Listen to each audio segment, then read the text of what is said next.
యాత్రలు చేసి అందరినీ దగ్గర తీసుకొని నోటికి వచ్చింది చేతికి వచ్చింది ఇచ్చేస్తా చేస్తా అని చెప్పి ఓట్లు వేయించుకున్న వ్యక్తి ఈ రోజున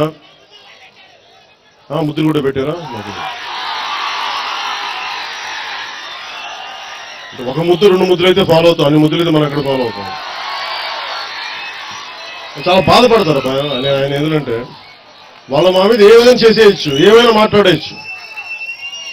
నేను ఆయన ఒక మాట అన్నా, మీరు దత్తపుత్రుడు అనేటప్పుడు మేమంతా మిమ్మల్ని సిబిఐకి దత్త తీసుకుంది.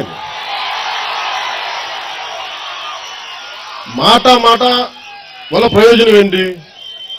ఆయన నేను ఎవరికో దత్తపుత్రుడు అంటే నేను నాకేమన్నా ఒళ్ళు చిల్లుబడిపోతాయండి, నేను చూస్తూ ఉంటా. నేను 2003లో మా నాన్న చెప్పా, నన్ను ప్రజలకి దత్తతకు పంపించే, నేను ఇంట్లో మీకు కూడా బిడ్డను కాదు.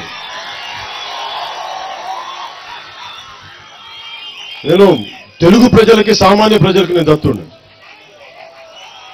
సిబిఎన్ గారికి నేను దత్తపుత్రుడిని కాదు. అలాగే వైసీపీ నాయకులు మీరు అన్నంత మాత్రాన నాకేం ఒళ్ళు చిల్లుబడిపో.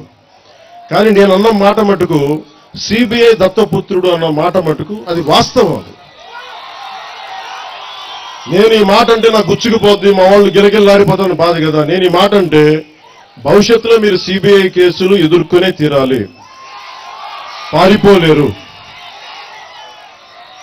శాంతి భద్రతల గురించి వస్తే వివేకానంద రెడ్డి గారు చనిపోయారు. ఒకరోజు గుండెపోటు చచ్చిపోయారని చెప్పారు, 3-4 గంటలు. సాయంత్రానికి లేదు, ఎవరు దాడి చేశారన్నారు. ఈ రోజుకి తేడా దాని మీ గురించి ఎవరు మాట్లాడరు. మీరు చెప్పండి, ఇంతమంది యువత ఉన్నారు, లేదా ఇంతమంది ఆడపడుచులు ఉన్నారు. అమ్మ మీకు ఉద్యోగాలు కావాలంటే మీ మీద క్రిమినల్ సర్టిఫికేట్ ఉందా, పోలీస్ కేసులు ఉన్నాయా? పాస్పోర్ట్ కావాలంటేనే మీకు పోలీస్ కేసు సర్టిఫికేట్స్ ఉన్నాయని అడుగుతారు. మీ పాస్పోర్ట్ రాదు, మీకు ఉద్యోగాలకి అని కేసులు ఉంటే ఉద్యోగాలు రావు. మిలిటరీకి వెళ్దామంటే క్రిమినల్ కేసులు కానీ ఏమైనా కేసులు ఉంటే ఉద్యోగాలు రావు. మరి ఎమ్మెల్యేలకి ముఖ్యమంత్రులకి ఉద్యోగాలు వాళ్ళకి ఎలా వస్తాయి నాకు అర్థం కాదు. వాళ్ళకో న్యాయం, మనకో న్యాయమా? ఓకే, తప్పుగా కేసులు పెట్టిన చెప్తూ అది అర్థం చేసుకుంటాం. అంటే నాకున్నది ఏంటంటే మీలాగే ప్రజాప్రతినిధులకి ఒక రూలు, వాళ్ళు రూల్స్ పాటించారు. ప్రజాప్రతినిధులు వాళ్ళు రూల్స్ పాటించారు, మనమే రూల్స్ పాటించాలి. నేను ఈ రోజున రాజకీయాలకు బలంగా నిలబడి ఉన్నాం, ఇన్ని ఒడిదుడుకులు తట్టుకున్నా. నిజంగా నేను ముందే ఇక్కడ చిన్న బిడ్డలను చూశారు, 9వ తరగతి చదివే బిడ్డలు, 6వ తరగతి, ఇంకా తండ్రిని కోల్పోయి 4 నెలలైన బిడ్డలు. ఈ బిడ్డల తరం కోసం ఎవరో ఒకరు నడుం కట్టుకొని నడుం బిగించి ముందుకు పోవాలి. మీ తరం కోసం పనిచేయాలి, నా కోసమే పనిచేయాలంటే మీ పార్టీ పెట్టక్కర్లా. నాకున్న పరపతికి కానీ నాకున్న మీ అభిమానానికి కానీ ఏదో ఒక పార్టీకి వెళ్ళిపోయింటే నిజంగా ఉండే. కానీ కొన్ని భావజాలం నమ్ముకున్నాం, కొంత భావజాలం నమ్ముకున్నాం, బతికిన భావజాలం. నేను చిన్నప్పుడు ఎప్పుడో కనిగిరిలో పెరిగాము, ప్రకాశం జిల్లాలో ఒంగోలు టౌన్లో. ఆ రోజు నుంచి మా నాన్న కనిగిరిలో ఎందుకు వెళ్ళిపోతున్నా కనిగిరిలో అంటే ఇక్కడ ఈ ఫ్లోరైడ్ వాటర్ ఉంటుంది, మంచిగా ఎముకలు వంగిపోతాం అంటే. ఈ రోజుకి ఆ పరిస్థితి మారలే. ఈ రోజుకి అంటే మనం ఇన్ని దశాబ్దాలైనా ఈ రోజుకి మార్పు ఎందుకు తీసుకురాలేకపోతున్నామంటే మన కోసం పనిచేసే ప్రజాప్రతినిధులు సరిగ్గా పనిచేయట్లేదు.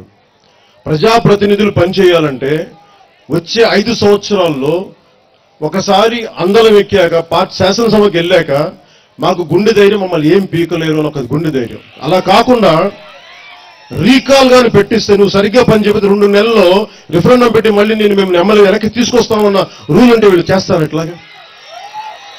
కనీసం వచ్చే ఎన్నికల్లో ఈసారి నన్ను కూడా నమ్మమని చెప్పట్లా. నేనేమడుగుతున్నానంటే నేను చెప్పే ప్రతి మాటని మీరు ఆలకించండి. నేను చెప్తుంది వాస్తవమా కాదా, ఎంతవరకు సాధ్యం, నిలబడతాడా లేదా, ఎందుకంటే మీ భవిష్యత్తుకు సంబంధించింది. నేను ఒక్క రోజుల్లో నేను విశ్వాసాన్ని సంపాదించలేను. నేను కొన్ని దశాబ్దం కష్టపడ్డాక సిద్ధపడ్డా, దశాబ్దాలు, ఇప్పటికో దశాబ్దం పూర్తవబోతా ఉంది. 2007లో రాజకీయాల్లోకి వచ్చాను, ఆ రోజు నుంచి నిలబడే ఉన్నాం. 14లో పార్టీ పెట్టాం. ఈ రోజు వరకు అన్ని దెబ్బలు తిన్నా కానీ ఈ రోజు నిలబడి ఉన్నామంటే నేను పార్టీ పెట్టింది ఈ రోజు ముఖ్యమంత్రి కాకపోతే వెనక్కి వెళ్ళిపోవడానికి పెట్టలేదు. ఇక్కడ ముఖ్యమంత్రిని కూడా చొక్కా పట్టుకుని నిలదీసే యువకుడిని తయారు చేయడం రాజకీయాల్లో. రేపొద్దున జనసేన ప్రభుత్వం స్థాపించిన మీరు ప్రజాస్వామ్యంలో మీకున్న హక్కు కోల్పోకూడదు. మా వాళ్ళు తప్పులు చేసినా, నేను తప్పు చేసినా మీరు మమ్మల్ని